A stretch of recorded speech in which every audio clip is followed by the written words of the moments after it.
Video like जरूर कर लीजिए और ऐसे वीडियो लगातार फ्री में पाने के लिए चैनल को तुरंत सब्सक्राइब कर लीजिए और बेल आइकन को जरूर टैप कर लीजिए ताकि आगे भी सारे वीडियो आपको मिलते रहे। यूट्यूब में फॉलो करते हैं तो प्लीज ये वाला फ्री टेलीग्राम चैनल जरूर ज्वाइन कर लीजिएगा। सारे नोटिफिकेशन सारे अपडेट यहीं पे आते हैं, ध्यान रखिए। नमस्कार दोस्तों, मैं Kirti Goyal study for civil service में आप सभी का स्वागत करती हूँ।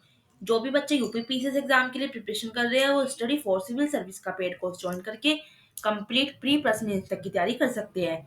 ज्यादा जानकारी के लिए डिस्क्रिप्शन बॉक्स में जो नंबर दिए गए हैं उन पर मैसेज करके आप जानकारी ले सकते हैं या फिर आप स्टडी फॉर सिविल सर्विस का ऐप डाउनलोड कर सकते हैं और वहां से आप कोई भी कोर्स परचेज कर सकते हैं या फिर आप हमारा दूसरा भी ऐप है ज्ञान सर एजुकेशन के नाम से, आप वो भी डाउनलोड कर सकते हैं और वहां से भी आप कोई भी कोर्स परचेज कर सकते हैं।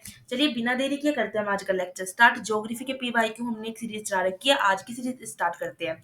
सबसे पहले आपको क्वेश्चन दिख रहा है संस्करण हेतु आलू की सबसे अच्छी किस्म है। 4 ऑप्शन आपको दिए गए हैं, कुफरी अशोका, कुफरी बादशाह, कुफरी चिप्सोना सेकंड, कुफरी सतलज। तो आपको बताना है यहाँ पर सही आंसर कौन सा हो जाएगा। संस्करण हेतु आलू की सबसे अच्छी किस्म की बात करते हैं तो ऑप्शन सी बिल्कुल सही हो जाता है, कुफरी चिप्सोना सेकंड। ठीक है, ऑप्शन सी यहाँ पर सही हो जाएगा। चलिए अगले प्रश्न की तरफ चलते हैं। निम्नलिखित में से कौन सी फसलें अधिकांश निर्वाह मूलक कृषि के अंदर पैदा की जाती है। 4 ऑप्शन दिए गए हैं, मोटे अनाज तथा चावल, कपास तथा तंबाकू, चाय तथा कहवा, सब्जियां तथा फल। तो यहाँ पे बताना है 4 ऑप्शन में से कौन सा आपका बिल्कुल सही हो जाता है। ऑप्शन ए बिल्कुल सही हो जाएगा, मोटे अनाज और चावल। चलिए अगले प्रश्न की तरफ हम चलते हैं। निम्नलिखित में से कौन अनाज के दानों का उत्पाद है। 4 ऑप्शन है, ओटमील, सेगो, सोया फ्लोर या फिर अरारोट। यहाँ पर अगर हम सही आंसर की बात करेंगे, सही आंसर यहाँ पे क्या हो जाएगा, अनाज के दानों का जो सबसे अच्छा प्रोडक्ट है वो क्या हो जाएगा, ओटमील, मतलब ऑप्शन ए यहाँ पर बिल्कुल सही हो जाता है। चलिए हम अगले प्रश्न की तरफ चलते हैं। सॉरी, विश्व में दुग्ध उत्पादन के क्षेत्र में भारत का स्थान है। कौन सा स्थान है, प्रथम, द्वितीय, तृतीय या फिर चतुर्थ। तो यहाँ पे ऑप्शन ए बिल्कुल सही हो जाता है। विश्व में दुग्ध उत्पादन के क्षेत्र में देखें तो भारत का प्रथम स्थान है।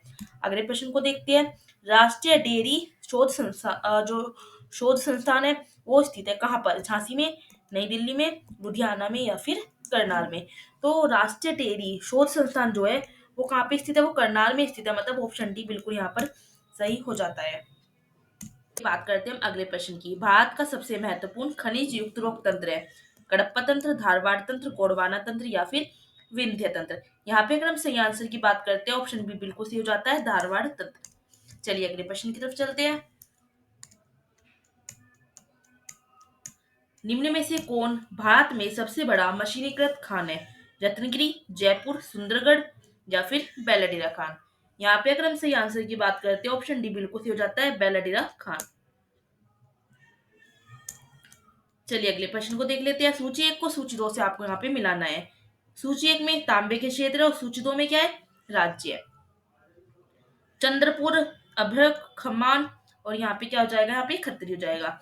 यहाँ पे आपको राज्य दे रखा है। अगर हम यहाँ पे मेल मिलाते हैं सूची फर्स्ट को सूची सेकंड से तो देखते हैं कौन सा आंसर आपका यहाँ पे सही बैठ जाता है। चंद्रपुर की अगर हम बात करते हैं तो ये महाराष्ट्र में बिल्कुल सही हो जाएगा, यहाँ पर ये ए का 1 हो जाएगा। सेकंड की अगर हम यहाँ पर बात करते हैं तो यहाँ पर बी का क्या हो जाएगा, कर्नाटक में हो जाएगा। सी की अगर हम यहाँ पे बात करेंगे तो आंध्र प्रदेश हो जाता है और ऑप्शन डी का 3rd यहाँ पे सही हो जाता है, मतलब ऑप्शन यहाँ पे आपका बिल्कुल सही हो जाएगा। चलिए अगले प्रश्न को देख लेते हैं। बॉक्साइट अयस्क है, ये आपको पता ही होगा बॉक्साइट किसका अयस्क है, बॉक्साइट एल्यूमिनियम का अयस्क है, तो ऑप्शन बी यहाँ पर बिल्कुल सही हो जाता है। चलिए अगले प्रश्न की तरफ चलते हैं। सर्वोत्तम किस्म का संगमरमर कहाँ पर पाया जाता है। तो सबसे अच्छा जो संगमरमर है वो मकराना में पाया जाता है, ऑप्शन यहाँ पर बिल्कुल सही हो जाता है। चलिए हम अगले प्रश्न की तरफ चलते हैं।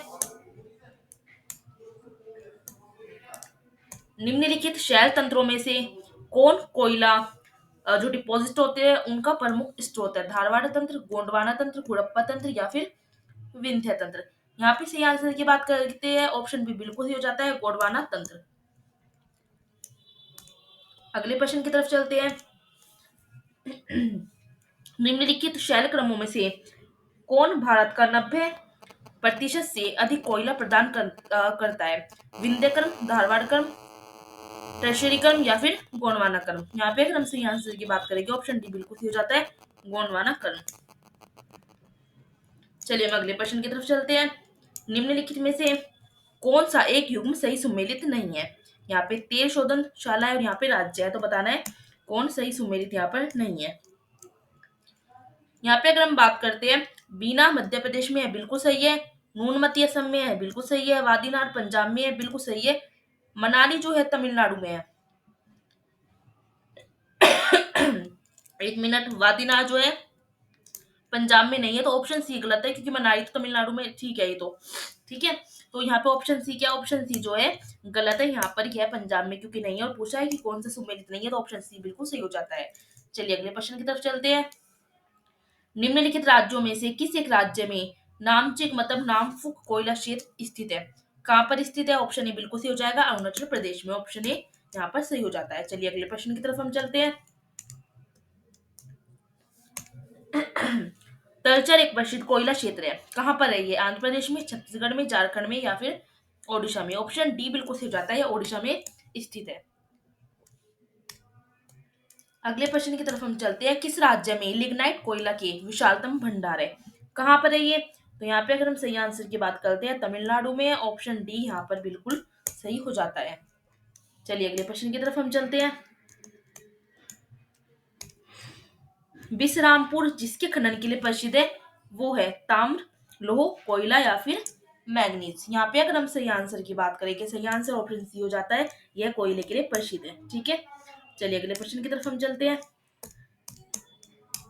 इसमें बताना है कौन सा एक युग्म सही सुमेलित नहीं है। ये जिला यहाँ पे उद्योग है। पीसीएस ऐसे क्वेश्चन बहुत पूछता है। मुरादाबाद पीतल के काम के लिए फेमस है, बिल्कुल सही बात है। प्रतापगढ़ जो है कालीन के लिए है, नहीं, प्रतापगढ़ कालीन के लिए नहीं है, तो यही गलत है, और यहाँ पे यह सही आंसर हो जाता है। बरेली जो है फर्नीचर के, सहारनपुर कागज के लिए, बिल्कुल सही है। लेकिन प्रतापगढ़ जो है कालीन के लिए नहीं है, और पूछा है कि कौन सा सुमेलित नहीं है, तो ऑप्शन बी यहाँ पर सही आंसर हो जाता है। चलिए अगले प्रश्न की तरफ चलते हैं। सूची 1 को सूची 2 से यहाँ पे भी मिलाना है। एक तरफ कोयला क्षेत्र है और एक तरफ राज्य है। ठीक है, कोयला क्षेत्र में राजमहल, सुहागपुर, विश्रामपुर और रानीगंज है। चलिए मिलाते हैं हम सूची फर्स्ट को सूची सेकंड से। राजमहल की बात करें, झारखंड में हो जाएगा। यहाँ पे अगर हम बात करते हैं सुहागपुर की, तो यह मध्य प्रदेश में हो जाता है। विश्रामपुर छत्तीसगढ़ में और रानीगंज पश्चिम बंगाल में। ऑप्शन बी यहाँ पर बिल्कुल सही हो जाता है। चलिए अगले प्रश्न की तरफ चलते हैं। निम्नलिखित में से कौन सा युग्म सुमेलित है? पूछा है कौन सा युग्म सुमेलित है। हल्दिया उड़ीसा गलत है। जामनगर महाराष्ट्र में ये भी गलत है। नुमालीगढ़ गुजरात का नहीं है। पनागुड़ी तमिलनाडु का है, बिल्कुल सही है। ऑप्शन डी यहाँ पर बिल्कुल सही हो जाता है। आगे के क्वेश्चन में अगले लेक्चर में आपको करवाऊंगी। थोड़ी सी तबीयत खराब चल रही है, ठीक है, ज्यादा बोला भी नहीं जाता इसलिए। तो चलिए अगले लेक्चर में हम आगे के क्वेश्चन देखते हैं। देखिए, अगर आप पीसीएस, आरओ, बीईओ, एलटीकेट, यूपीएसआई की कंप्लीट सिलेक्शन तक की तैयारी करनी है, तो आप सिर्फ और सिर्फ स्टडी फॉर सिविल सर्विस का पेड कोर्स ज्वाइन करके एग्जाम तक स्ट्रिक्टली फॉलो कर सकते हैं। अगर आपने फॉलो कर लिया तो आपका सिलेक्शन आराम से हो सकता है। कट ऑफ आप आराम से पार कर सकते हो। इस बार का जो यूपी पीसीएस का जो एग्जाम हुआ था, ठीक है, प्री एग्जाम हुआ था 2025 का 12 अक्टूबर को, तो आप देख सकते हो 134 क्वेश्चन जो है direct study for civil service के कंटेंट से आए थे। तो अगर आपको तैयारी करनी है तो आप स्टडी फॉर सिविल सर्विस को ज्वाइन कर सकते हैं। अब आप इनका बैच कैसे लोगे? बैच लेने के लिए या तो आप इनका जो है प्ले स्टोर पे जाके ऐप डाउनलोड कर सकते हो। दूसरा ऐप है ज्ञान सर एजुकेशन के नाम से, आप ये भी डाउनलोड कर सकते हो। अदरवाइज डिस्क्रिप्शन बॉक्स में जो नंबर दिए गए हैं उन पे मैसेज करके आप जानकारी ले सकते हैं, या फिर आप स्क्रीन पर देख रहे हैं नंबर है ना, इन पे मैसेज करके आप जानकारी ले सकते हैं और आप बैच परचेज कर सकते हैं। बट आपको क्या करना होगा, आपने इनका बैच लिया है तो आपको स्ट्रिक्टली एग्जाम तक आपको फॉलो करना होगा, आपको मेहनत करनी होगी। आपका सिलेक्शन आराम से हो जाएगा, कट ऑफ आप आराम से पार कर ले जाओगे। ठीक है, तो मिलते हैं नेक्स्ट लेक्चर में नए क्वेश्चंस के साथ।